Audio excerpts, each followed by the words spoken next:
ముందుగా మీడియా మిత్రులందరికీ నా నమస్కారాలు తెలియజేసుకుంటున్నా. నిన్నటి దినమున కమలాపురంలో వీరశివారెడ్డి గారు ప్రెస్ మీట్ పెట్టడం జరిగింది. ఆయనకు మతి ప్రేమించినట్లుంది.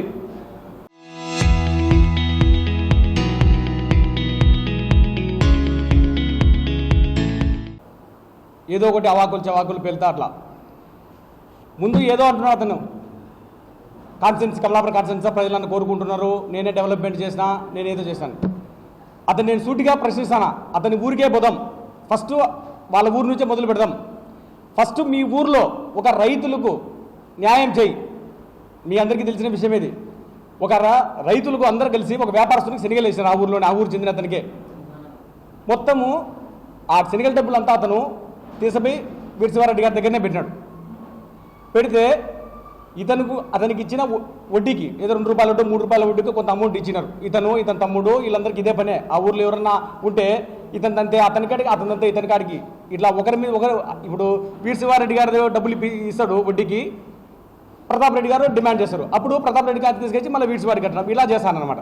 ఇప్పుడు రైతులు దగ్గర 1.5 రూపాయలు రైతులు కష్టం చేసి 6 కాలాలు పండించి 1.5 3 కోట్ల రూపాయలు రైతులకు డబ్బులు తీసుకుపోయి ఎవడైతే ఈ శనిగల వ్యాపారం చేశాడో వాతను తీసుకుపోయి వీరశివారెడ్డి గారి చేతికి ఇచ్చిన ఆ ఊరు పెద్ద మనిషి అనుకొని. పెద్ద మనిషి ఏం చేయాలా? అందరినీ పిలిచి సమన్యాయంగా ఫస్ట్ అందరికీ వచ్చిన దాంట్లో పంచాలా. అదట పోనిచ్చి ఇతని తమ్ముడు, ఇతని మేనల్లుడు, ఇతని కుటుంబ సభ్యులు ఎవరెవరు అందరూ మొత్తం రూపాయన్నర 2 రూపాయల వడ్డీతో డబ్బులు తీసుకొని, ఈ రూపాయన్నర 2 రూపాయలు అనేది మేము కూడా కనలే, స్వయాన ఈ వీరశివారెడ్డి దగ్గర ఎవరైతే ఉన్నారో అతను ఆత్మ అంటారు, అతన్ని కమలాపురం ఉన్నాడు, అతనే అన్నాడు, స్వామి మేము 3 రూపాయలు తీసుకోలే, రూపాయన్నర వడ్డీతో తీసుకున్నాము. ఏది పరపతి ఇచ్చినప్పుడు మొత్తం శనిగల లెక్క రైతులు తీసుకున్నారు. ఈ పొద్దుటికి ఏమన్నా రైతులకి ఒక 10 రూపాయలు న్యాయం చేశారా? రైతు 6 గంటల ప్రతి సంవత్సరానికి 6 గంటలు కష్టపడి పండించి ఏదో పాప పెళ్ళికో, కొడుకు చదువుకో, ఇంకొక దానికో వాళ్ళు రూపాయి కష్టపెట్టి వాళ్ళ పంట పండించి ఒక రైతుకేసే, ఒక వ్యాపారస్తుడికేసే, ఆ వ్యాపారస్తుడు ఐపీ పెట్టి ఆ డబ్బులు తెచ్చి నీ దగ్గర పెడితే ఈ రోజుకి 4 సంవత్సరాలు 5 సంవత్సరాలు అవుతుంది, ఒక రైతు కూడా నువ్వు డబ్బులు ఇవ్వలే. ఫస్ట్ ఆ నుంచి నువ్వు రైతులకి నువ్వు ఒక పెద్ద మనిషి అంటున్నావు. సరే నీ చేత కాకుంటే వాళ్ళని పిలిపించిరే, నా చేత కాడంలా, ఇదో నీ డబ్బులు తీసుకొని పో, నువ్వేమైనా చేసుకో అని చెప్పాల్సింది బోనిచ్చి నువ్వు ఏందో నీతులు చెప్తాను. నీ నీతులని నువ్వు నీతులు చెప్పడానికి నువ్వేమన్నా సత్యహరిచంద్రునివే? ఫస్ట్ రైతులకు న్యాయం చేయి. నిన్ను 3 సార్లు నీ ఊళ్ళో రిగ్గింగ్ చేసింటేనే నువ్వు ఇంతవరకు వాళ్ళకి ఏం చేయలేకపోతాను. అదే పెడతాం. ఆ ఊర్లోనే వీరభద్ర స్వామి టెంపుల్ ఉంది. దగ్గర 50 నుంచి 60 ఎకరాలు అతని మాన్యం ఉంది స్వామిది. ఏం వెంకటేశ్వర వీరభద్ర స్వామి ఏమన్నా మీ తాతో మీ అబ్బోనా? ఊర్లో అందరికీ హక్కు ఉంటుంది కదా. దేవస్థానం భూమి అంటే ఎవరికి ఇవ్వకుండా నువ్వు 10 ఎకరాలు, మీ తమ్ముడు 10 ఎకరాలు, ఇంకొక మేనల్లుడు 10 ఎకరాలు, ఇంకొకరు మొత్తం మీరే పంచుకొని మీరే తింటారు. నువ్వు నిజంగా కోట ప్రజలకు నువ్వు మేలు చేయాలా, వాళ్ళందరూ బాగుండాలంటే నువ్వు ఆ భూమిని నువ్వు సవాలు పెట్టాలా. ఎండోమెంటరీ పిలిచి సవాలు పెట్టి వచ్చిన డబ్బులు ఒక అకౌంట్ ఓపెన్ చేసి ఆ ఊర్లో ఉన్న టెంపుల్కు ఉపయోగపడాలి చేయాలా. అలా చేయకోకుండా మీ ఇష్టం వచ్చినట్టు మీరు దోచుకొని తింటారు. అదే పెడతాం. అతను ఏదో రైతులకు నేను చేసిన అంటాను. దగ్గర కిరణ్ కుమార్ రెడ్డి గారి గవర్నమెంట్లో 20 నుంచి 22 కోట్ల రూపాయలతో ఒక స్కీమ్, ఎత్తిపోతల స్కీమ్ తెచ్చినాం. ఆ రోజు కోటం ప్రజల బుక్కులు అందరికీ పెట్టి ఒక్క ఎకరాకన్నా నువ్వు నీళ్ళు ఇవ్వగలిగినావా? నువ్వు రైతు పక్షపాతి, నేను రైతు డెవలప్మెంట్ చేసినా, రైతుకి ఎంతో నేను చేసిన అంటున్నావు. నువ్వు ఏం చేసినావు? ఈరోజు మళ్ళీ ఇసుక గురించి మాట్లాడతాను. ఇసుక రోజుకు నరసింహారెడ్డి గారికి 30 లక్షల రూపాయలు ఇంటికి వచ్చినాక నిద్రపోలేదు. ఎక్కడ ఒకటన్నా నువ్వు పట్టుకొని చూపించగలవా? ఒక డిఎల్ఎస్ కమిటీ ఉంది. దాంట్లో కలెక్టర్ గారు, మన డీడీ గారు, మొత్తం ఆల్ డిపార్ట్మెంట్స్ కలిసి ఒక కమిటీ అనేది ఉంది. ఆ కమిటీ టెండర్కి పిలిచింది. టెండర్లో చాలామంది పార్టిసిపేట్ చేసినాడు. పార్టిసిపేట్ చేసి ఎవడైతే బెస్ట్ కోర్ట్, లోయెస్ట్ కోర్ట్ నేను తక్కువ ప్రైస్కు నేను లోడ్ చేస్తానే వానికి ఆ టెండర్ ఇవ్వడం జరిగింది. మొత్తం ఇక్కడ అంతా జరుగుతున్నాయి. అంతెందుకు ఎవరో రైతులందరూ ఇబ్బంది పడిపోతున్నారు. ఒక ట్రిప్ కూడా ఇసుక ఎవరికి తీసుకోవాలి అంత చెప్తున్నారు. మీరు సొంతం నువ్వే, మీ కొడుకే కంచనగారి పల్లె దగ్గర ఉన్న జామ తోటలోకి రోజుకు 30 నుంచి 40 ట్రిప్పులు ఇసుక తోలుకున్నారా లేదా? నువ్వు రైతువు తోలుకో, ఎవరేమనలే. మొత్తం నీ పంచాయతీలో రైతులందరిని అడుగు. గత 30 సంవత్సరాలలో ఏ నాడు కూడా ఒక ట్రిప్పు అట్లా తోలుకునేదేమో. ఎక్కడే కానీ ఇసుకకు డబ్బులు లేదు. ఈ గవర్నమెంట్, ఈ కూటమి ప్రభుత్వం ఎక్కడే కానీ ఇసుకకు డబ్బులే లేదు. ఓన్లీ లోడింగ్ ఛార్జెస్ మాత్రమే. అది కూడా మీరే పోసుకుంటే కన్నా ఆ డబ్బులు కూడా అవసరంలే. ముందు నీ ఊరు ప్రజలను, నీ పంచాయతీ ప్రజలను అడుగు. ప్రతి ఒక్కరూ ఈ ప్రభుత్వం చాలా మంచి ప్రభుత్వము, ఈ ఎమ్మెల్యే గారు ఉన్నంత వరకు మాకు ఇబ్బంది లేదని చెప్పి ప్రతి ఒక్కరూ ఇసుక తోలుకొని బ్రహ్మాండంగా పంటలు పెట్టుకుంటారు. నేను ముఖ్యంగా నీకు కూడదంటే ఎక్కడికో జిల్లాకో లేకుంటే ఇంకో దగ్గరకో పోవాలని అవసరం లే. ఫస్ట్ నేను ఈ బుద్ధి నీకు ఛాలెంజ్ చూపిస్తానా, నీ ఊరు రైతులందరినీ పిలుచు, నీ ఊరు ఆంజనేయ స్వామి గుడికనే మీటింగ్ పెడదాం, నువ్వు మొత్తం అందరికీ న్యాయం చేయి, న్యాయం చేసిన తర్వాత రెండోది ఏదైనా ఉంటే మాట్లాడు. నువ్వు మాట్లాడతాను, ఈరోజు మళ్ళీ నీ కొడుకు ఒకటి మాట్లాడుతున్నాడు, వస్తుంటే అన్ని బెల్ట్ షాపులు కనిపించినట్టు అతనికి. నువ్వు అయ్యా కరోనా టైంలో అందరూ జబ్బులు భయపడి మొత్తం సస్తా అంటే బ్లాక్లో మందం మింది నువ్వు, ఒక్కొక్క బాటలు 15,000 20,000 30,000 పెట్టి అమ్మింది నువ్వు. ఇదే సొంతం నువ్వు కూడా మీ అన్నదమ్ములు ఇద్దరు, ఆ పక్క ఒకతను ఈ పక్క ఒకతను, మీ ఇద్దరు 2014లో అప్పుడు సిఐ నరసింహారెడ్డి గారు ఉన్నారు. అప్పుడు ప్రొద్దుటూరులో మీరే రాళ్ళేసారు ఏదాని మీద, విజిలెన్స్ వాళ్ళ మన వెహికల్ మీద, సిఎస్ఆర్ వెహికల్ మీద మీరు రాళ్ళేసిన అన్నదమ్ముడు మీరిద్దరు ఒకటే. సొంతం నువ్వే, మీ అన్న కొడుకు దొంగ మంది అమ్ముతానికి కేసు పెట్టింది నువ్వే. మీ తమ్ముడు దొంగ మద్యం అమ్ముతాడు, బెంగళూరు నుంచి తెచ్చి మద్యం అమ్ముతాడని సొంతము మీ తమ్ముడే మీ కొడుకు పైన కేసు పెట్టడం జరిగింది. అక్కడ వీరభద్ర బయట ఉంది కదా మీది, అక్కడ ప్రొద్దుటూరులో అక్కడ వెంకటేశ్వర థియేటర్ దగ్గర. నువ్వు మాట్లాడుతున్నావు ఈరోజు, నీకు ఏ మొహం? నువ్వు 14లో నేను కూటమి ప్రభుత్వంలో చేరుతానా, కూటమి ప్రభుత్వం అంటే తెలుగుదేశము, జనసేన మరియు బీజేపీ ముగ్గురు. నేను బీజేపీలో చేరుతాంటున్నావు, బీజేపీలో చేరుతాంటున్నా మరి ఏ విధంగా నువ్వు మా చంద్రబాబు నాయుడు గారిని మరియు మా ఎమ్మెల్యే గారిని మీరు ధ్వజం పెడతారు, అనవసరమైన మాటలు మీరు ఎందుకు మాట్లాడతారు? ఏమంటారు, ఆధారం లేని పదాలన్నీ, నిరాధారం లేని అన్ని పదాలన్నీ వాడి మీరు ఏదో ఒకటి పబ్లిక్లో నీ కథ అయిపోయింది. నువ్వు ఊరు బొమ్మంటాంది, కాటి రంగంటాంది, నువ్వు దానికే సిద్ధంగా ఉండాలా. నీకు దింపుడు గల ఆశ ఇంకా చావనట్టుంది. దింపుడు గల కాడ ఏదో పిలుస్తారు మన పెద్దోళ్ళు ఎవరుంటే ఒకసారి నైనా నైనా నైనా అని. నీకు రాజకీయంగా ఉంటుంది. నిన్ను 15 సంవత్సరాలు ప్రజలు మర్చిపోయినారు. ఇంకా నీకు ఏం అవసరం లేదు. నువ్వు నిన్ను చేసే జీవితం లక్షణంగా మనవలతో బాగా కడుపుకో. నువ్వు ఎవరో మాటలు విని నువ్వు లేనిపోనేదంతా చేసుకొని నేనేదో శక్తి హరిశ్చంద్రుడు అంటే ఎవరు నమ్మరు. ఫస్ట్ నేను ఈ బుద్ధి మళ్ళా చెప్తున్నా, మీ ఊరు శనగల రైతులకు న్యాయం చేయి. వాళ్ళందరికీ వాళ్ళకి ఎంతో రుణపడి ఉన్నాను. ఫస్ట్ వాళ్ళకి న్యాయం చేసి తర్వాత ఏదైనా ఉంటే నియోజకవర్గం కానీ ఇంకొకరు కానీ మనం మాట్లాడదాం. నువ్వు అంటున్నావు కదా ఇసుక కావాలంటే మేము వితౌట్ ప్రూఫ్ అన్ని ఇస్తాం, మేము విత్ ప్రూఫ్. నువ్వు కావాలంటే ఎక్కడికైనా వెళ్ళి మీరు చూసుకోండి. ఇట్లా ఊరికి ఆ నోరు ఉంది కానీ అవాకులు చవాకులు పేరాల్సిన అది పద్ధతి కాదు, అది నీ వయసుకు మంచిది కాదు. ఇంతటితోనైనా నువ్వు బుద్ధి తెచ్చుకొని నీ పని నువ్వు చేసుకుంటే మంచిదని నేను మీడియా ముఖంగా నేను తెలియజేసుకుంటున్నా. నా పేరు పుత్తాయలారెడ్డి, జిల్లా తెలుగు యూత్ అధ్యక్షుడు.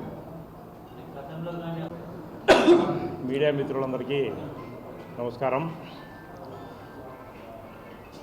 గత వారం 10 రోజులుగా మాజీ ఎమ్మెల్యే ఈర్షిరెడ్డి గారు మా కొత్త కుటుంబం మీద కానీ పార్టీ మీద కానీ కొన్ని అవాకులు పేరుస్తున్నారు.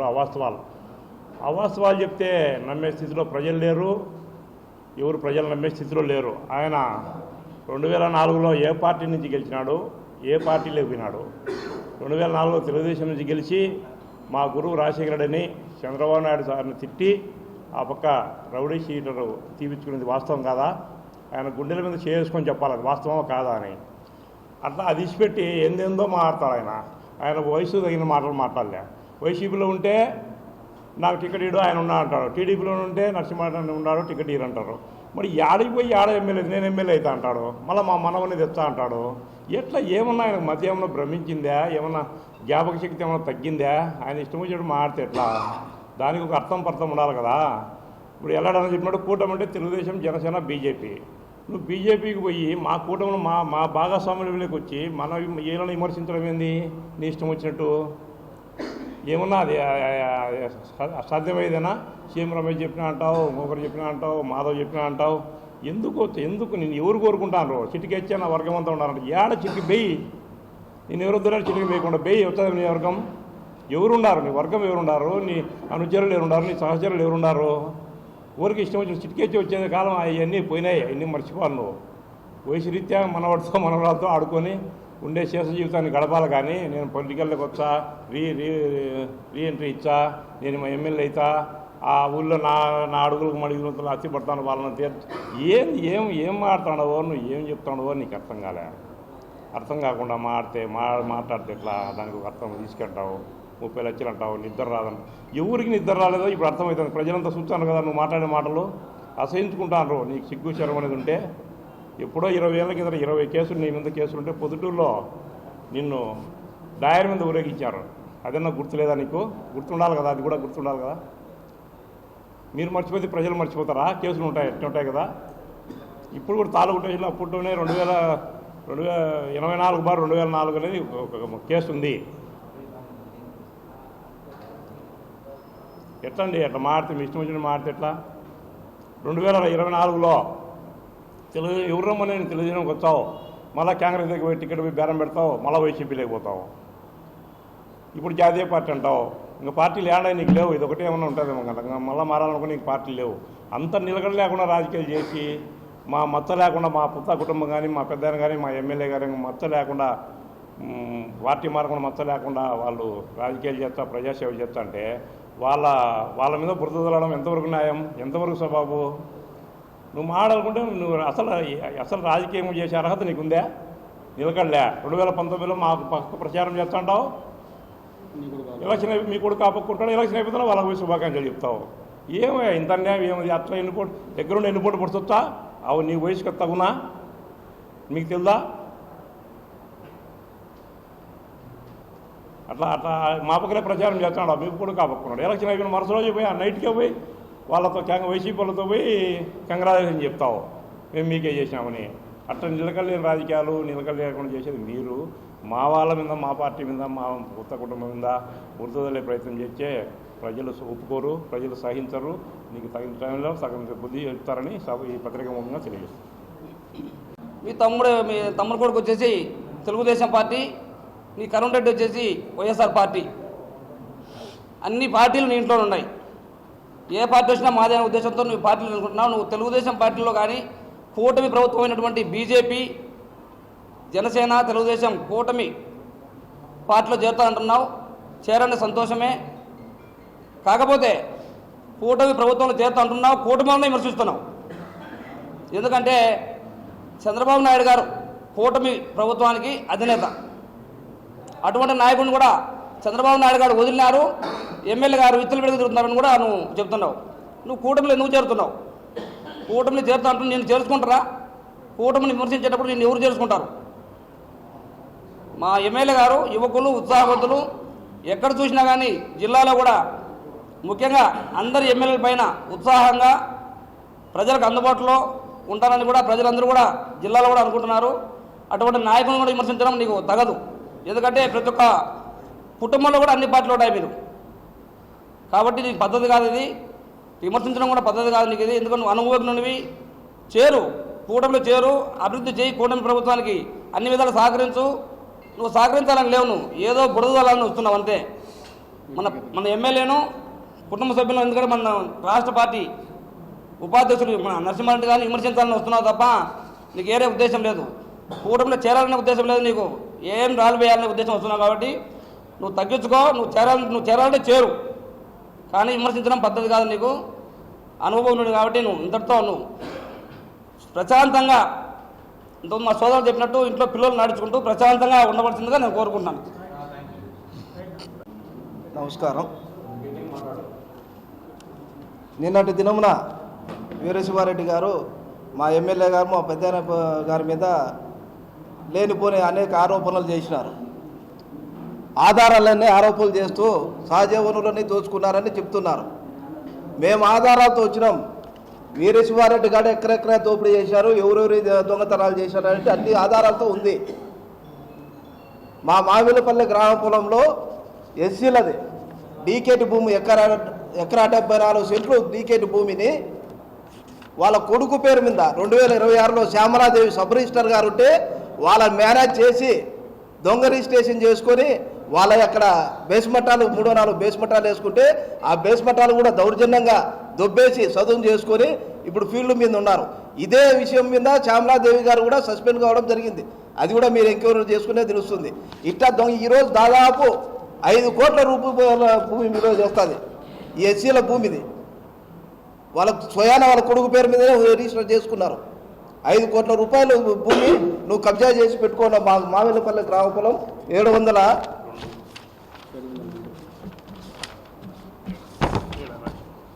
702 ఓటో లెటర్లో ఆధారాలతో సహా మీ పత్రికా ముఖానికి ఇస్తా.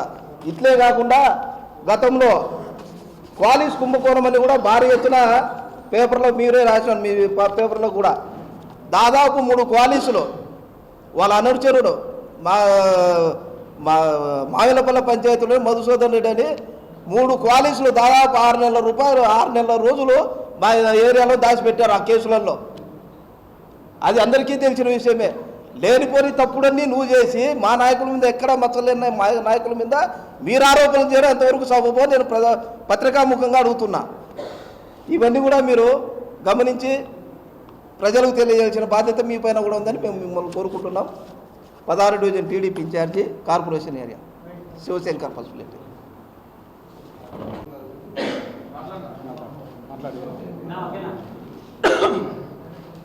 ఇక్కడికి వచ్చిన మీడియా మిత్రులందరికీ కూడా నమస్కారం. ఎందుకంటే రాజకీయాలలో మరుగున పడిపోతే ఎవరికి తెలియకుండా పోతుందనేటువంటి విషయం అందరికీ తెలుసు. వీరి శివారెడ్డి నేను గతంలో అన్ని అధికార పార్టీలు తిరిగినా ఇప్పుడు నాకు ఏ అధికారం లేకుండా పోతుంది. ప్రతిపక్షంలో కూడా వాళ్ళు బయటికి పంపించినారే, నన్ను ఎవరు పట్టించుకోలేదు అనే పరిస్థితి వచ్చినప్పుడు అందుబాటులో విలేకరులు ఉంటారు కాబట్టి ఒక ప్రెస్ మీట్ పెట్టేగినా అందరికీ నా గురించి నాంతంటదిలే అనేటువంటి ధోరణిలో ఆయన వ్యవహరిస్తున్నాడు. అయ్యా వీరి శివారెడ్డి, మీరు మాట్లాడేటప్పుడు కొంచెం ఆలోచన చేయాలి. చాలా పెద్ద వయసు మీది. లాస్ట్కు మీరే కాకుండా మీ కొడుకును కూడా లాగినారు. ఇప్పుడే మా సోదరుడు అన్నట్టు మీకుండే చరిత్ర ఆయనకు తీసుకొచ్చి పెట్టినట్టే కనపడుతుంది. ఇప్పుడు ఆయన చెప్తా అంటే నాకు కూడా అర్థమవుతుంది. ఎస్సీ గారి భూములు రిజిస్టర్ ఎస్సీలే అవి బడుగు బలహీన వర్గాల భూములు కూడా రిజిస్టర్ చేసుకుని డాక్యుమెంట్తో సహా చూపిస్తానంటే నిజంగా మీకెట్టుందో కానీ నాకైతే సిగ్గుందా లేదా నేను మళ్ళీ వీళ్ళ మీద మాట్లాడేదానికి అనేటువంటి ఆలోచన వస్తూ ఉంది. ఎక్కడికి పోతుంది? ఏం జరుగుతుంది? అసలు ఏంది? గతంలో మన చరిత్ర అందరికీ తెలిసిన విషయమే కదా వీరి శివారెడ్డి గారు. ఇదేమన్నా కొత్తగా ఉందా? అప్పుడు ఒద్దుటూరులో ఒకసారి మేము చిన్నప్పుడు అప్పుడు కాలేజీకి పోయేటప్పుడు చెప్తా ఉంది, కోటమల్లు పోయి అది మట్కా నిర్వహించుతుంటే కేసు పెట్టి లోపల వచ్చే దాని మీద ఫైన్ కూడా వేసినారన్నారు. మరి అది మీకు తెలిసిందా? మట్కా నిర్వహించే దాంట్లో మీకు స్వయాన మీ పేరుతో ఫైన్ వేసినటువంటి చరిత్ర చెప్తా అంటే మేము విన్నాం. అది ఉత్తదా కాదా? డైరెక్ట్గా మీరే మళ్ళా రేపు ప్రెస్ మీట్లోకి వచ్చినప్పుడు అది చెప్పండి దయవుంచి. లేదా నేను మట్కా నిర్వహించిన కేసులో లేను, నా మీద ఫైన్ వేయలేదు అని చెప్తారా? వాస్తవమే మీరింది అని చెప్తారా? అది మీకే వదిలేస్తానా? ఎందుకంటే అది మీకే తెలుసు. అందరూ అనుకుంటా అంటే నేను ఇన్నా. పోతే రౌడీజం ఎవరిదయ్యా ఈ జిల్లాలో? ఏ రాజకీయ నాయకుడైనా కానీ పారిశ్రామికవేత్తలను కొట్టినటువంటి చరిత్ర ఉందా? కొట్టించిన చరిత్ర వాళ్ళ కేసులో ముద్దాయిలుగా ఉండారా? జకోటియాని సిమెంట్ ఫ్యాక్టరీ జీఎం గారిని జకోటియాని కొట్టిన కేసులో మీరు ఉండి ఎన్ని రోజులు ఈ జిల్లాని రాష్ట్రాన్ని వదిలిపోయినారయ్యా వీరి శివారెడ్డి గారు? రోజు నేను ప్రెస్ మీట్, నేను కథ, నేను అది సహజ వనరులందరినీ దోసుకొని పోతాడు. ఎక్కడ సహజ వనరులు? ఏంది మాట్లాడుతున్నారు మీరు? మన చరిత్ర ఏంది? మనం యాడ్ నుంచి వచ్చినాము? ఎక్కడ మాట్లాడుతున్నారు మీరు? ఇప్పుడు ఎల్లారెడ్డి చెప్పా ఊళ్ళో రైతులందరినీ ముంచినామని. ఇంకొక ఆయన చెప్తాడు మీ కొడుకు పేరుతో భూములన్నీ పెట్టుకున్నారు, ఎస్సీలో అన్ని పాపం వాళ్ళ భూములన్నీ పెట్టుకొని 5 కోట్ల రూపాయలు దొబ్బేసినాడు, ఆమె ఎవరో దాంట్లోనే సస్పెన్షన్ అయిందని చెప్తా ఉన్నారు. ఇప్పుడు మా మోహన్ బాబు చెప్తాడు, అయ్యా నీకు ఇప్పటికైనా అంత ఆలోచన లేకుండా మాట్లాడితే ఎట్లా అని చెప్తున్నాడు. అంటే ఎవరో చెప్పేది తెలుసుకుంటుంది. అంటే ఎవరో చెప్పినంత వరకు మీకు ఆ పరిజ్ఞానం మీకు ఏమైనా దుబ్బేసిందాం స్వామి? ఏంది అది? ఎక్కడికి పోతుంది? జకోటియా కేసులో ముద్దాయి, అదేందో వెహికల్ కేసుల్లో ఆ కార్లు, టిప్పర్లు, లారీలు, జేసీబీలు, ఈ కేసులో కూడా ముద్దాయి మళ్ళా పరిగెత్తా మళ్ళా పోయినాను. అదే ఇప్పుడే సోదరుడు చెప్పా. ఆ కేసులో తెలుగుదేశం పార్టీ చంద్రబాబు నాయుడు టికెట్ ఇస్తే ఎమ్మెల్యే అయ్యి, ఆయన పుణ్యంతో ఎమ్మెల్యే అయ్యి అధికారం రాజశేఖరుడికి వస్తాయని నోటికి వచ్చినట్టు చంద్రబాబు నాయుడు తిట్టి ఈ కేసును ఘటనేసుకునే దానికి మళ్ళీ 6 నెలల్లో సంవత్సరమో రాష్ట్రమే దాటిపోయి తీసుకొచ్చి నేరుగా వచ్చి రాజశేఖర రెడ్డి వాళ్ళ తల్లిగారు ఆమె జయమ్మో ఆమె కాళ్ళు పట్టుకున్నారని అప్పుడు అంటున్నారు. అది వాస్తవం కదా? మీరే చెప్పాలి. రేపు మళ్ళీ ప్రెస్ మీట్ ఉంది కదా, నువ్వేం సాలేవు కదా. కాబట్టి మీరు చెప్పాల్సినవి ఇన్ని చెప్పాలా. కాబట్టి మీకుండే వయస్సు ఏ రూపంలోనైనా కానీ మీరు గెలిచినటువంటి శాసనసభకు ఎన్నికైన వ్యక్తులు కాబట్టి ఒక్కపార ఆలోచన చేసి నా పేరే నానాలా, నా పేరే నానాలా, ఏ రకంగా అయినా సరే, చెడ్డగా అయినా సరే, మంచిగా అయినా సరే నా పేరు నానాలు అనుకొని రోజు ప్రెస్ మీట్లు పెట్టేదానికంటే ఇప్పుడే చెప్పినాడు ఆంజనేయ స్వామి కాడ ప్రమాణం చేసి మీ రైతులను ముంచినావా లేదా అని. అది ఒక పార్టీ నిర్ణయించి ఆ ప్రమాణం ఎప్పుడు చెప్తే ప్రేక్షకుల మాదిరి అందరం వచ్చి చూసేదానికి రెడీతున్నాం. ఎప్పుడు కూడా గొప్ప బుద్ధితో గొప్ప మనసుతో రాజకీయాలు చేయాలా. రాజకీయం అంటే అర్థమైందంటే ప్రజాసేవకే అంకితం కావాల్సిన అవసరం ఉంది. అతనే రాజకీయ నాయకుడు. దొంగతనాలకో రౌడీలకో ఇంకొకటికో బానిసైతే రాజకీయ నాయకుడు అన్నారు. దొంగ అంటారు, రౌడీ అంటారు, ఇంకా వేరే వేరే పదాలు వాడుతూ ఉంటారు. దాంట్లోకి మనం పోకుండా ఉండాలా. ఏదో మాకు ఈ వయసు వచ్చినా మాకు ఆ పదవులు రాకపోయినా ఆ నీచ చరిత్ర మాకు లేదు. ఎందుకో నువ్వు మూట కట్టుకున్నావు, మీ కుమారుని కూడా మూట కట్టించేదానికి సిద్ధపడినావు. ఇప్పుడు అదే రిజిస్టర్లు చేసుకుని భూములని. కాబట్టి ఇది మంచిది కాదు. మంచిగా మీరు ఉండి బీజేపీ చేరండి, కూటమిలో ఉండండి, ఇంకో దాంట్లో ఉండండి. వాళ్ళు తీసుకుంటాను లేదో నాకు తెలిసి నిన్ననే మాధవ్ సార్ దగ్గరికి పోయినారు. మరి ఆయన ఏమైనా తిరస్కరించినాడేమో నాకు తెలియదు. వస్తానే కూటమిని మళ్ళీ మాట్లాడినారు. కాబట్టి మీ ఎంబడి ప్రెస్ మీట్లో కూర్చున్న వాళ్ళందరూ కూడా ఏ ఒక్కడు తెలుగుదేశం పార్టీ వాడు కాదు, అంతా వైఎస్ఆర్ పార్టీ వాళ్ళే. నీ మంచులో ఇంకొకరి మంచులో కాదు, మీతో కలిపి వైఎస్ఆర్ పార్టీ వాళ్ళే. వైఎస్ఆర్ పార్టీని విమర్శించితే నేనేందో అక్కడ వజ్రం అవుతా అనుకుంటానేమో. మేనికి తిన్న వాళ్ళంతా ప్రజెంట్ కౌన్సిలర్లు ఇద్దరు ఉన్నారు వైఎస్ఆర్ పార్టీ. ఆ వీరపనాయనపల్లి నుంచి ఒక ఆయన రోజు ఒక పార్టీ మహానుభావుడు. మీ అలవాట్లు ఆయన కూడా ఉన్నాయి. కాబట్టి మమ్మల్ని మీరేదో మీ కేసులో అంటే వెహికల్స్ కేసులో దాంట్లో ఉండే వ్యక్తులతో 50 రూపాయలు ఇచ్చి ప్రెస్ మీట్ పెట్టించి నన్ను విమర్శించడం అట్లా కాదు. నీతి నిజాయితీతో నేను ఏదైనా చేసినా, ఇక్కడ ఉన్న కార్యకర్తలు ఏది చేసినా, నరసింహారెడ్డిలు ఏది చేసినా విమర్శించితే తప్పులేదు. కానీ అది ఏంది, గతంలో వైఎస్ఆర్ గవర్నమెంట్ ఉన్నప్పుడు ఇసుక్కు లెక్క కట్టాలా, మళ్ళా తోలిందని ట్రాన్స్పోర్ట్కు లెక్క కట్టాలా. ఈరోజు ఇసుక్కు లెక్క లేదు, తగ్గింది రేటు. బాగా ఆలోచన చేసుకోండి, తగ్గింది రేటు. చంద్రబాబు నాయుడు పుణ్యంతో, చంద్రబాబు నాయుడు ఆలోచన విధానంతో ఆ రౌడీలు లేకుండా చేసిందన్న ఇసుక రేటు తగ్గింది. కడపకు రా, ప్రొద్దుటూరుకు పో, అల్లగడ్డకు పో, ఎక్కడికి పోయినా రేటు తగ్గిందంటే అర్థమైంది రౌడీ రాజ్యం లేదు అనేది అర్థం. అది అర్థం చేసుకొని మీరు మెలగాలని మరొకతూరి మీకు తెలియజేసుకుంటూ సెలవు తీసుకుంటాం. చరిత్ర సృష్టించినోడు ఇప్పుడు ఆ చరిత్రని తిరగరాయబోతున్నాడు. అబద్ధాల గోడల్ని బద్దలు కొట్టి నిజాలను రాగా మీ ముందుంచబోతున్నాడు. నిజమైన వార్తల కోసం వెంటనే డౌన్లోడ్ చేసుకోండి రా యాప్ని.